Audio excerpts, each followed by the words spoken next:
Hi guys, this is Weasel for PokerBrainiacs.com. We are going to be discussing the topic of double barreling and considering some of the concepts associated with deciding whether or not you want to double barrel in a certain situation, and we're going to consider some examples along with this. First of all, for those of you that are wondering, what exactly is double barreling? Double barreling is any time hero fires a continuation on the flop after being the pre-flop open raiser, and then he fires a second barrel on the turn. There are a few reasons why we do this, and it's pretty much the same reasons why we bet in other situations. We may be doing it because we have a strong made hand and we want to extract value from our opponent. We might be doing it for protection, which is a type of value, but it's value in a situation where you don't necessarily mind taking the pot down. You don't necessarily expect to get called that often, but your opponent's range still has a decent amount of equity against your hand. For further information on the subject of protection, I recommend you watch the video which talks about the reasons for betting, which goes into discussing the various different types of betting. We may also decide to double barrel as a bluff, and also in line with this we may decide to double barrel as a semi-bluff. These two are more or less in the same category. It's just that when we are semi-bluffing as opposed to pure bluffing, we are usually going to have some type of draw with our fold equity. Whether we choose to double barrel or not is going to be dependent on our opponent's range and also our opponent's range for continuing.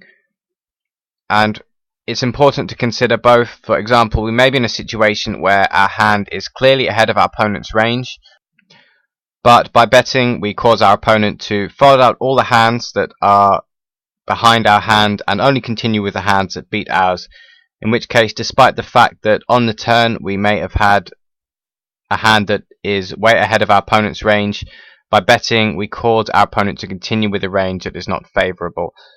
We therefore also need to consider the type of range that is going to continue when we fire a second barrel, not just how our range looks against our opponent on the turn. It's also going to be dependent on our opponent's tendencies, and this is very closely related to our opponent's range, because depending on his tendencies he may show up with a different range in various spots. But questions like how wide is our opponent going to be calling a bet on the turn? Does our opponent ever like to bluff raise the turn? How wide does he call the flop, which will result in the range he has for getting to the turn?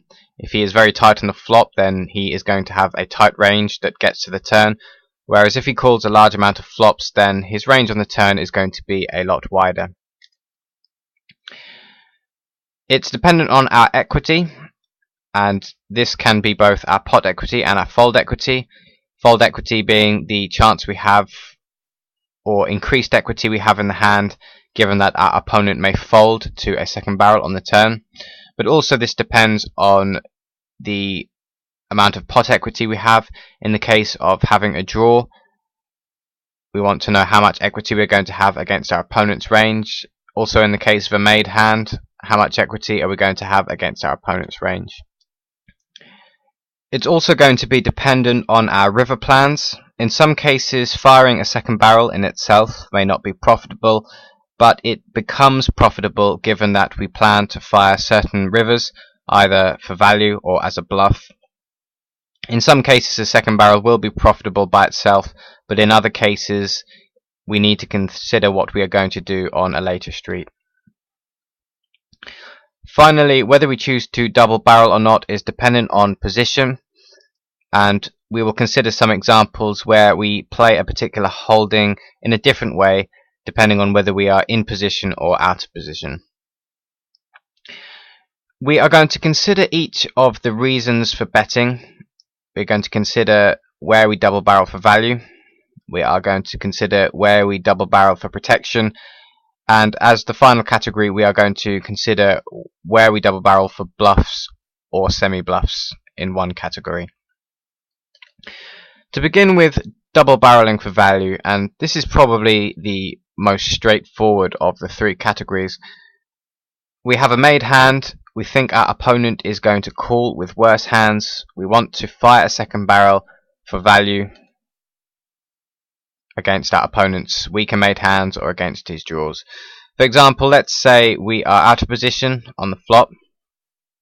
Perhaps we are in the cutoff and we open raise pocket aces, and we flop top set on an ace 10-8 board with 2 spades.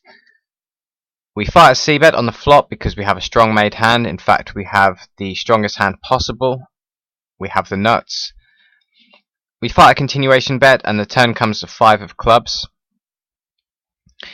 This is a good spot to continue barreling. There are plenty of hands in our opponent's range that he may continue calling with. He can perhaps continue with any ace, perhaps ace king, ace queen, ace jack. Can continue with any flush draw, especially if he has the nut flush draw. There are plenty of straight draws out there, things like jack king, jack queen, 9 jack, 7 9, which he can continue with. He may have a lower set, he may have something like pocket 10s or pocket 8s, and he may have some 2-pair combinations as well. He may have a hand like ace 10 or 10-8, and all of these hands can continue if we fire a second barrel for value. We don't want to risk our opponent checking back with a hand like jack queen and taking a free card to see if he can hit a straight. And again, the same with any of his flush draws. We don't want him checking these back, because if he does miss with his flush draws, we probably aren't going to be able to extract any value from him on the river. This is a good spot where we just want to continue firing on the turn for value.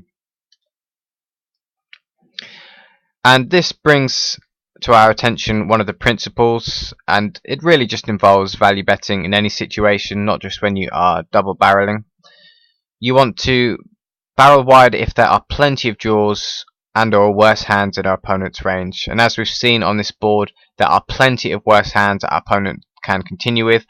And given that we have the stone cold nuts in this particular situation, there are no better hands our opponent can have. We also want to consider a situation where perhaps our hand isn't as strong in a relative sense, but given the amount of draws and worse hands in our opponent's range, we want to fire a double barrel for value anyway. This time we have pocket jacks and we are in position on the flop. Perhaps hero opens from the button and he gets called by one of the blinds. And just a point, in these examples, we're not too worried about things like the stack size. We can assume that all these examples have perhaps 100 big blind stacks. They are just supposed to be general examples to illustrate the concept. On the flop, hero has a second pair to the board. There is a queen out there, but there are also many hands that villain can continue with on the flop. And there are some hands that hero perhaps wants to protect against, maybe something like ace king or anything with an overcard. There are also pocket pair hands that may call a c-bet on the flop, something like pocket 9s, pocket 10s, maybe pocket 5s. There are some 8x type hands, 7x type hands. There are straight draws such as 9-10, 9-jack, 5-6, and there are flush draws, any 2 hearts for the flush draw. Despite not having top pair on this board, this is going to be a very good spot to fire a continuation bet. Hero fires a continuation bet and the board comes to 5 of diamonds, which puts another flush draw out there. It does also complete a possible straight draw, but the straight draw it completes is only the 6-9, which is probably an unlikely draw. The same with the 4-6, which it also completes. These are perhaps unlikely draws, and we don't necessarily expect our opponent to have these.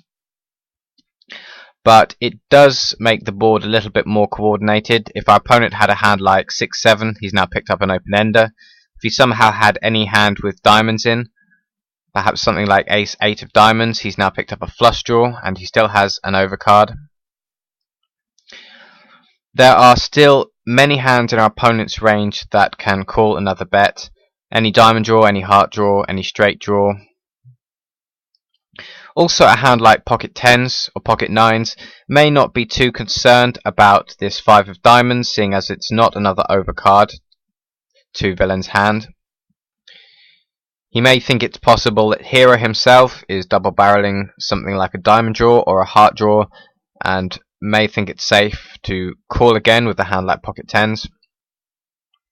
Given that there are all these hands in villain's range that he can continue with to a second barrel on the turn, yes, of course, sometimes he is going to have a Queen X, he's going to have Ace Queen or King Queen, and he's probably not folding to a second barrel, and if he does have a Queen, then Hero is going to be betting 2 streets while he is behind.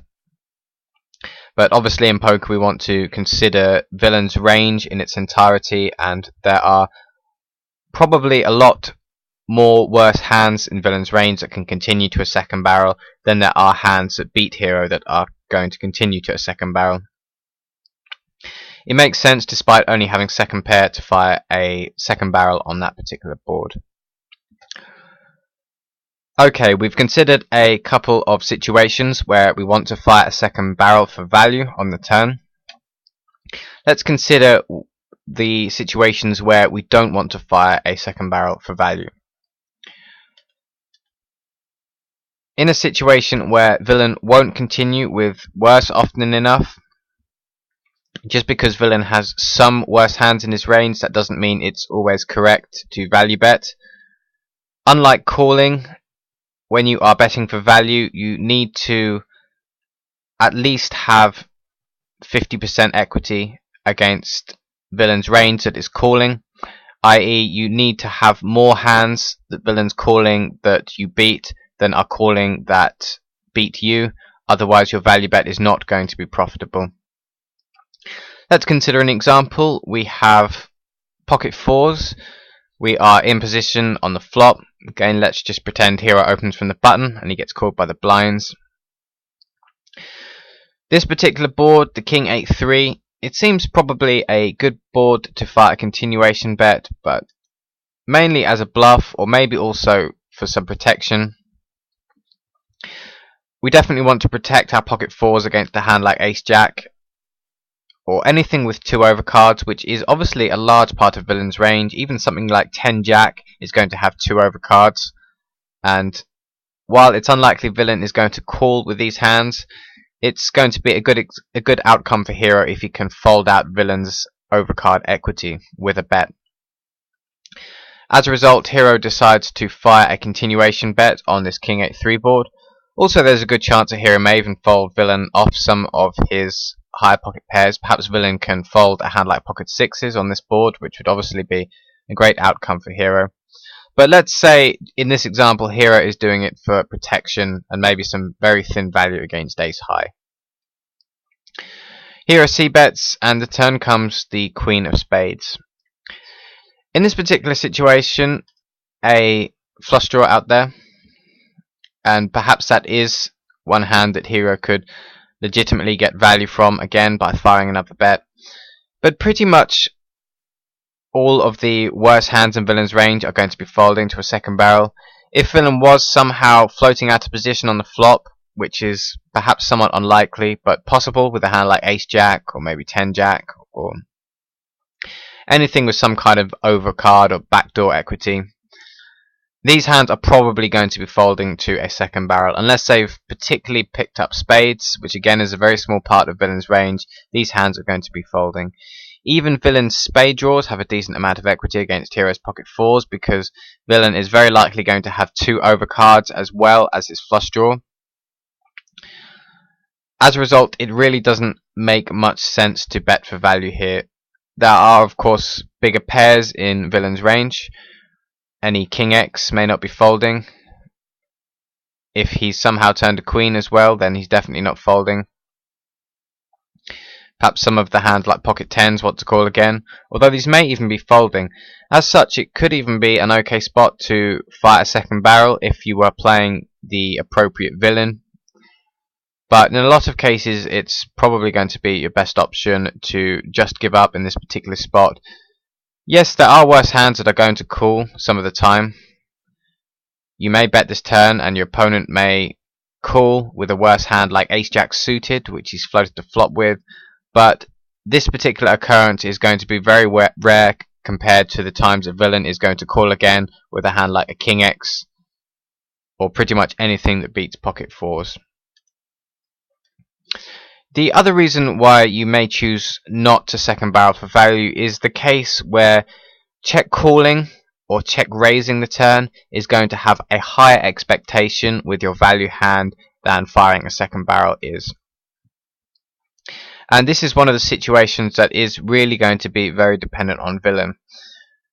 Let's consider an example in which we are playing a villain where we could double barrel with our specific hand given the value we have, but against this villain it's going to make more sense to take a check call or check raise line. We have pocket kings, we are out of position on the flop, the board is queen 2-2, so it's a very dry board. This particular opponent we're playing is the type of opponent who just loves to float dry boards in position on the flop very, very wide. If we were to c-bet this board, we expect his floating range to include things like ace-jack, king-jack, pretty much any pocket pair, pretty much a whole bunch of ace-highs, and maybe some other random floats in there that have some kind of backdoor draw, maybe something like 10-jack of spades, or just a random 10-jack. As a result, despite this being a dry board, it's going to be a very good board to c-bet for value. Villain's never going to be folding a queen x, and he has a whole bunch of floats he is going to continue with. Hero fires a continuation bet, and the turn comes a 7 of clubs, which is more or less a blank. It doesn't really hit villain's range for floating the flop out of position. Either he has floating the flop in position, either he has a hand like queen x, which is still going to be good a decent amount of time on this board, or he's going to have a hand like ace-jack or ace-king or pocket eights, which isn't really affected by the 7 and hasn't improved on this 7 turn. However, given we know that our opponent has a huge amount of very wide hands in his range like ace-jack and other floats, all of these hands he is going to be folding to a second barrel, and we can't extract any further value from his floats. He's probably going to bet his queen x's anyway. He will call the second barrel with his queen x's, but if we check to him, he's probably going to bet these, but he's also going to bet a huge part of his range that is floating the flop. As a result, we can calculate that perhaps the expected value of taking a check call line and allowing our opponent to bet with his wide range of hands is going to have a higher expectation than firing a second barrel and causing villain to fold out all his air and float type hands. And I've put our opponent likes to float dry boards very wide in position and take the pot down on the turn, so we go for a check call on the turn. In a way, it's a type of trap we set as a result of something we know about our opponent's tendencies, but in this particular case we don't want to barrel for value because we think that there is another option, another way of playing our value hand which has a higher expectation. Another thing this particular type of play allows you to do, especially in high level games, is it allows you to balance your turn checking range. What this means is if you are always firing a second barrel with all your strong value hands, but with anything that's not good enough you just check fold, you are perhaps going to become predictable. In fact, you even open yourself up to being exploited by the type of villain we've just played against in this hand, because he knows anytime you check the turn to him, your range is very weak and you're going to have a profitable, and he's going to have a profitable steal. By taking this particular line, you make yourself harder to play against because your opponent doesn't automatically have a good steal attempt on the turn just because you've checked. Some of the time after you check the turn, you are going to have a strong value hand. So also for the purpose of balancing your ranges, you may choose not to fire a second barrel with a value hand in a situation where it otherwise might be profitable. Okay, now we are going to look at situations where we might want to fire a second barrel for protection. Just to recap, protection is a type of value bet, but it's a value bet in a situation where you don't expect to get called that often, and taking down the pot is going to be a good outcome because villain's range still has good equity against you even if you are ahead of that range. Your hand is not strictly strong enough to go for value, but your opponent may still have decent equity against your hand. And the main reason that we may want to double barrel for protection in the example we're going to look at is that a hand is going to be very difficult to play if we check rather than barrel. And this particularly applies when you're out of position, and when you're out of position it's going to be a lot harder to pot control in general. Let's consider a scenario where we are in the small blind and we are going to be playing a pot against the big blind. We have the 8 of diamonds, the 9 of diamonds, and we open raise from the small blind, and the big blind calls. The flop comes 9-5-2. The board is somewhat dry, and we don't necessarily expect to get called by worse hands that often, but there is some value to be had from worse pairs, and also some draws. There are some things like 6-7, 7-8, if these are in our opponent's range. The same goes for things like 3-4 or Ace-4 or Ace-3 types of straight draw hands. There are also some worse pairs, for example any 5x or 2x. Pocket pairs like pocket 6s, 7s, 8s, pocket 4s, pocket 3s that may call one bet. But also it's quite possible your opponent may decide to float you on such a dry board with some overcard type hands like Ace-Jack or Ace-Queen. And therefore it's definitely worth going for value on the flop. The turn comes the King of Hearts, and against villain's range that is calling your flop bet, there's a pretty good chance that you still have the best hand. In terms of firing again for value, however, you are not sure if your opponent is going to be calling with a worse hand very often. If you think maybe a hand like 6-7 or 6-8 with a gut shot, this hand is quite possibly going to be folding to a second barrel. A hand like pocket 7s or pocket 8s is going to be perhaps somewhat scared of this overcard turn and is going to be folding a lot. Hands like 5x or 2x may be folding. Perhaps in some cases your opponent may even fold a better hand on this board, perhaps something like 9-Jack. However, despite the fact that you think you have the best hand and your opponent is not going to be calling with worse, so in the traditional sense there wouldn't be much point value betting in this spot, because the reason we value bet is because we want to get called by worse hands. The problem in this particular case when you're out of position is that unless you have some solid reads on your opponent, it's going to be very difficult to play this hand out of position. Perhaps you are aware that you aren't going to get called by worse and you decide to check the turn. What happens if villain decides to fire the turn? Perhaps you have to call the turn, and then when you check the river and villain fires a big bet on the river, then it's a very difficult situation, because on the one hand it may seem like your opponent is not going to be doing this without a strong made hand, perhaps a King X or perhaps something better than a 9x that you have. But on the other hand, your opponent is possibly also aware of the fact that if you had a very strong made hand, you would be firing the turn and not going into check call mode on the turn, and as a result he may feel that he can take some of his float type hands and fire 2 barrels as a bluff. Maybe he even picks up some type of equity. Maybe some of his floats are hands like 10-Jack or 10-Queen which pick up a gut shot, or something like Ace-Jack of Hearts which picks up a flush draw. And then when the river bricks, he decides to fire a big bet on the river as a bluff, because he knows that your range is quite weak, because if your range was strong you probably would have fired a second barrel on the turn.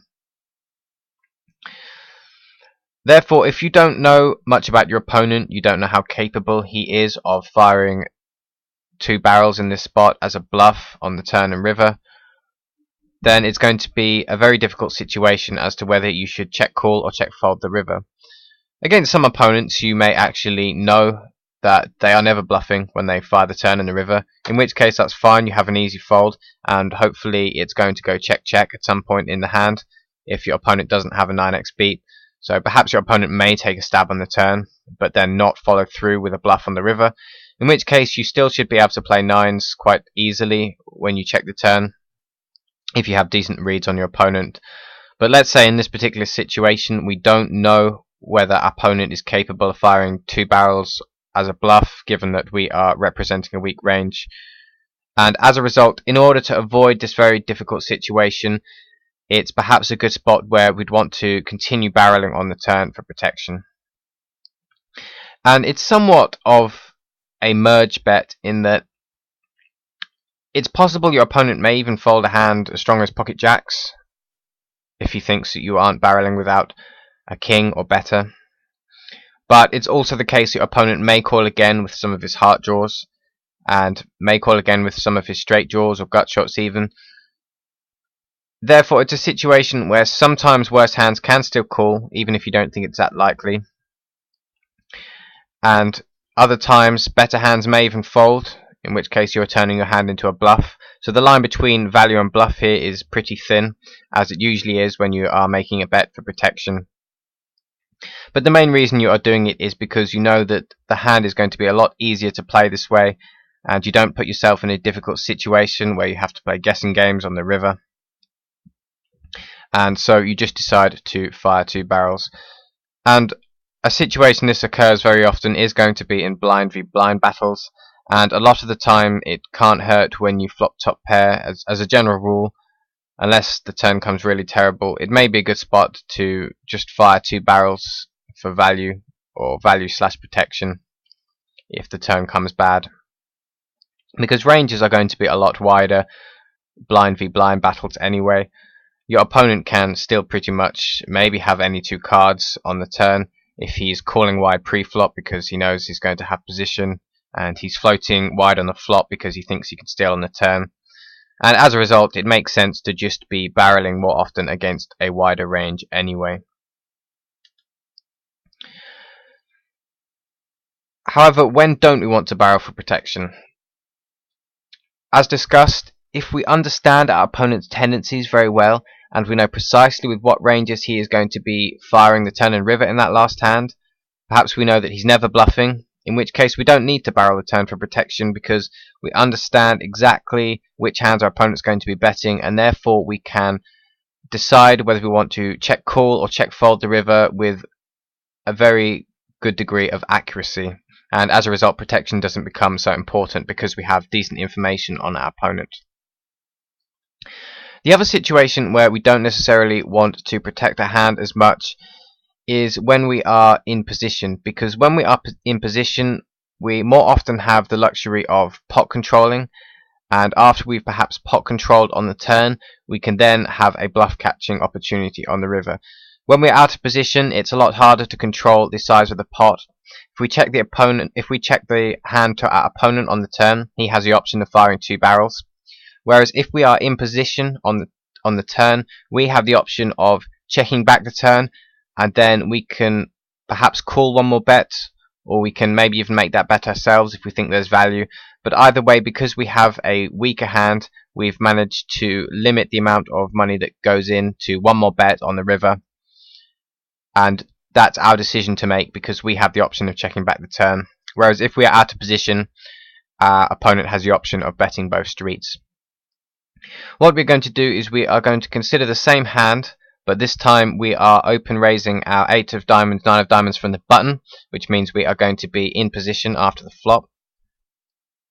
The flop comes again 9-5-2, and this is definitely a good spot to bet for value and also protection as well, because we don't want to give our opponent a free look at a turn card if he has a hand like ace jack or ace queen with 6 outs to hit his overcard.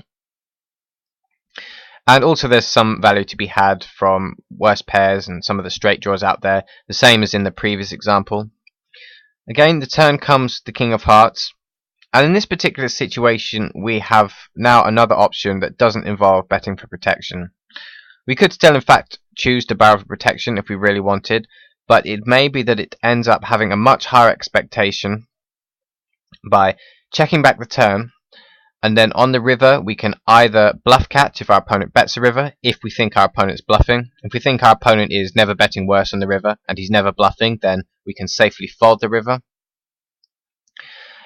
And if our opponent checks to us, we can perhaps make a value bet. And the advantage of doing this is that a hand like 8-9 that your opponent has, or maybe a hand like 5-6, or pretty much any hand that is worse than your second pair on the turn, your pair of 9s, These hands are probably not going to be calling a second barrel on the turn. However, if you check back the turn and then fire the river, it may be that your opponent is going to think that you have a marginal holding more of the time. Perhaps he thinks you are going to have a bluff more of the time, in which case he can potentially look you up with some of the hands on the river because his river call closes the action, and he can perhaps call with a worse 9 or a 5x or pocket 8s on the river when he wouldn't otherwise call that bet on the turn. So given that we have the luxury of position, as said, we can still choose to bet again for protection if we want to, but we also have this other option just as a result of being in position. We can check back the turn with our marginal hand and either go for very, very thin value on the river, or we can check back the river if we think there is going to be no value on the river.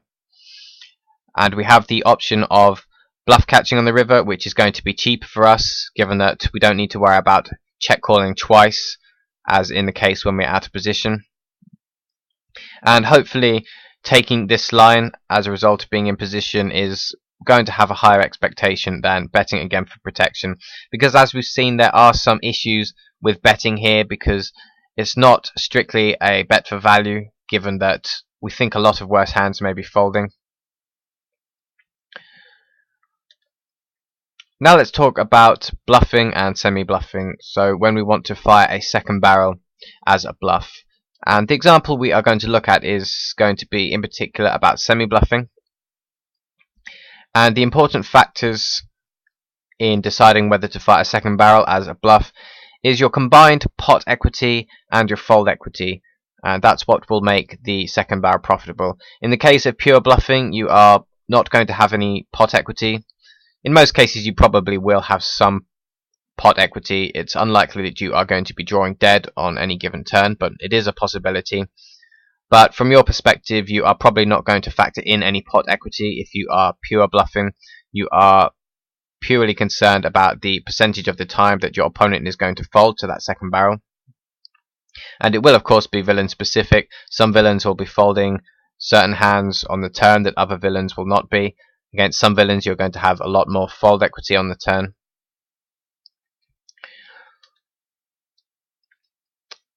And as a result, you're going to want to fire a second barrel more often against players who float the flop very wide, because their range for getting to the turn is going to be a lot wider in general.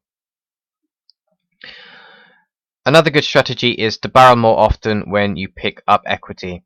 And as a result, it can be a very good idea to think about the kind of backdoor draws you have when you fire a continuation bet on the flop. If you notice that you have a backdoor flush draw or a backdoor straight draw on the flop, this can increase the profitability of a continuation bet on the flop. And it's not really as a result of your change in absolute equity, because a backdoor flush draw only adds a few percent to your overall pot equity.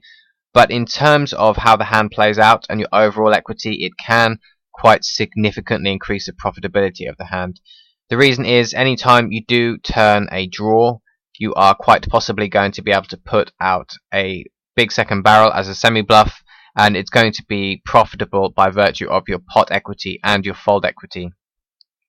So while these backdoor draws you can have on the flop don't increase your absolute equity as much, given the additional fold equity and pot equity you have on the turn, it can make these second barrel situations a lot more profitable. So look out for that when you are deciding whether to c-bet the flop as well. Let's look at a situation where Hero decides to fire a second barrel as a semi-bluff.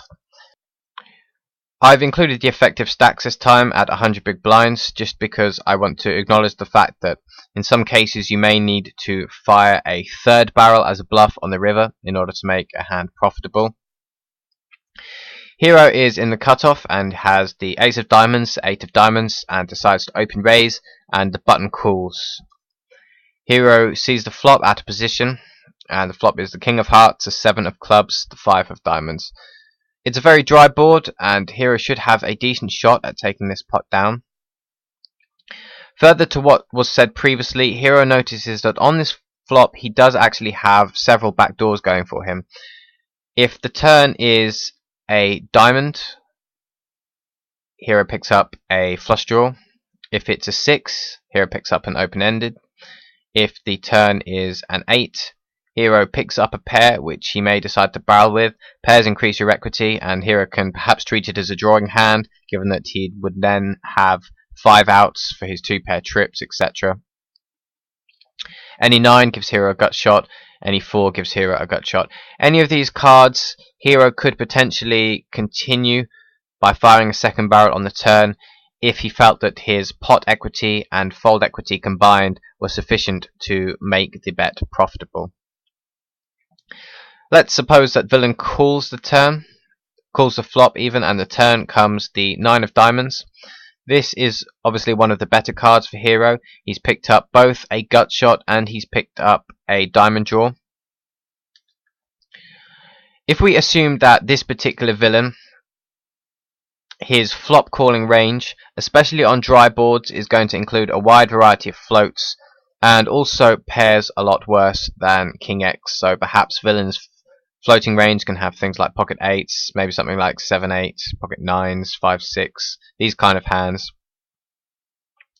Assuming villain's range has these hands that get to the turn, hero should have a decent amount of fold equity against this range, because if villain is sitting there with a hand like pocket 8s and hero has just fired 2 barrels on a king high dry board, villain is probably starting to think that his pair of 8s doesn't look so good anymore, given that you can easily have a king. Some of the time villain of course will actually have a king himself, and in this case he's probably not going to be folding to a second barrel, but you do have backup in the form of any diamond is going to give you the nuts, and any 6 is going to give you nuts also, and you could then fire a big barrel on the river for value. And in some cases you may also want to balance this and fire bluff some of the time when you miss, and you may even be able to get your opponent off hands as strong as King X by firing 3 barrels in this particular spot, especially if you felt that the second barrel on the turn was marginal in itself. Basically you leave the option of firing a third barrel either for value or as a bluff. Against a lot of opponents, if you think you have sufficient fold equity on the turn, it's not going to be necessary to fire a third barrel on the river as a bluff, but it's just important to know the option is there.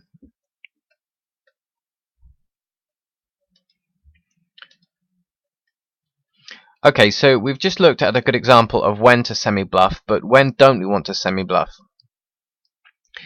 If we have very little fold equity, because our opponent's range is very strong, then perhaps we should avoid betting. And it's key to understand that fold equity is part of what makes it profitable. Also, if you have little fold equity because your opponent is a calling station, then also you should avoid betting. And the reason you do this is because you avoid getting raised, and perhaps you have to fold. By check calling, you guarantee that you are only going to have to put in 1 bet's worth on the turn. You won't have to bet and then call a raise, which you don't really want to do, especially if you think that you don't have the best equity in the hand, which a lot of the time you won't if you're going to have some type of semi-bluff drawing hand. The chances are that your opponent is going to have more equity than you, and you definitely rather check call if you've got the odds, as opposed to bet call and put in a large amount of money with a hand that is behind. Also, in the case of playing someone who is a calling station, it's the case that on the turn, if you check to him, he may bet with some of the hands that you beat, perhaps some of his random floats or air type hands. But if he has a hand that beats you, even if it's a very weak hand, he's quite possibly going to be calling with it because he's a calling station. And if you have no fold equity, your semi-bluff hand is just not going to be profitable against these type of players. Let's consider again the same hand as previously. We have 100 big blind stacks. We are out of position with ace of diamonds, 8 of diamonds. But this time the villain we are playing against is a villain that plays very tightly on the flop. So he's not the calling station type of villain. He's the type that only gets to the turn with a very tight range. On this King 7-5 board, the previous villain was calling with all types of worse pairs and floats. This villain is folding pocket 8s on the flop because he's a very tight villain. He's folding 5x, he's folding 7x, he's folding any random floats like ace jack or ace queen. This particular villain is going to be folding anything that is not a King X or better. This actually makes it a very good spot to fire a continuation bet, because c-bet on the flop is just going to have so much fold equity given that villain is responding so tightly. However, this villain calls, and again the turn comes a 9 of diamonds, giving hero a gut shot and a flush draw. Previously, given the additional equity hero now has in the hand, this was an excellent spot to fire a second barrel as a semi-bluff. However, the problem in this case is that villain's range is quite drastically different. Villain now either has a King X or better only in his range, and it's not going to be a profitable spot to semi-bluff. The reason is, when you consider hero's absolute equity, in this particular case with his flush draw and gut shot and overcard, against villain's range, which is perhaps some types of strong King X, maybe King Jack plus, plus pocket 7s, plus pocket 5s. Hero's equity against this range is about 14%. Coupled with the fact that villain is never folding, by betting this turn, all hero is really doing is putting more money in when he has the worst hand, which is obviously not going to be a winning strategy in the long run. Without fold equity, this situation is just not going to be profitable. The only way you can play this hand against this particular villain is you can either check call if you think that you have the correct odds, or you have the correct implied odds, depending on whether villain is going to pay you off on the river when you hit. Also, your implied odds will depend on villain's stack size. So in this case, we've said he had 100 big blinds, but if villain has 200 big blinds, then it's going to make it more of a call on the turn. But assuming you don't have the correct pot odds or correct implied odds, then your only option really here is just going to be to check fold. Yes, you do have a strong draw, but in terms of equity, you are going to be a huge underdog, and in terms of fold equity, you have 0 fold equity, so it doesn't even factor into this situation. Okay, so just a few final pointers about second barreling. Just to recap, we can second barrel for value, especially if there are draws and things on the board. We want to make sure we barrel and don't give our opponent free cards. But in some cases, we may want to mix up the lines we take for value. We may want to check call or check raise a turn, depending on the specific villain. And also we want to be careful about betting for value in spots where there are more better hands that will call than there are worse hands that can call. Remember, when you are value betting, you need to have more than 50% of the hands that are going to call your value bet to be worse than your hand in order for your value bet to show a profit. We looked at firing second barrels for protection, and it's a case where you don't necessarily expect worse hands to call, but it is possible. You may even sometimes fold out some better hands, but you are mainly doing it to protect yourself against any equity your opponent has, but also to make the hand easier for yourself to play. And in some cases you may not need to protect your hand as much when you are in position, because you have other options available to you, ones that perhaps include pot controlling and then bluff catching or value betting thin. Whereas out of position, by not protecting your hand, you can put yourself in some very difficult river situations. And also the bluffs and the semi-bluffs, and the important thing to understand is you need to have a good idea about your opponent's range and which part of that range he is folding on the turn, and hence how much fold equity you have. Without fold equity, bluffs are not going to be profitable. So if you are playing against a calling station or someone with an extremely tight range, then it's probably not going to be a very good spot to put in a semi-bluff. Your best option is to start playing your draws passively. One thing to mention is that you want to know which cards you're going to barrel before you c-bet the flop. Before you even fire your continuation bet on the flop, you want to think about what your opponent's range for calling that continuation bet is, and also if there are any backdoor draws available that you may decide to barrel if they turn. And the idea of deciding when to second barrel is going to be villain dependent. As we've seen, we've looked at some examples where we have more or less the same hands, but barreling against one opponent was a really good play, while barreling against the other opponent was actually not a very good play at all. Therefore, it is very villain dependent. You can't just say, well, you should double barrel with this type of hand, but you shouldn't double barrel with this type of hand. It really depends on the type of opponent you're playing against, their tendencies, their ranges, etc. Also, just as we've said, you should have a plan for the turn when you fire the flop. You should have a plan for the river when you fire the turn. Sometimes a turn barrel won't be profitable in itself, but it will become profitable when you use it in conjunction with a third barrel on the river on certain river cards. So you need to think about what you're going to do on the river after you fire your second barrel. Are you going to bluff certain cards on the river? And obviously you should know which cards you're going to bet for value as well on the river. The final thing to mention is it's very good to understand how position affects ranges and hence whether it's going to be profitable to barrel. So we can't really say absolutely that you barrel more hands in position or you barrel more hands out of position, but you do barrel certain types of hands more often in position, and you do barrel certain types of hands more often out of position also, because position is going to have a huge effect on how the hand is going to play out and whether you have the luxury of being able to pot control in certain situations, and this can all influence your strategy as to whether you fire a second barrel or not. I hope this has been a useful introduction to double barreling. This has been Weasel for PokerBrainiacs.com. Thanks for watching.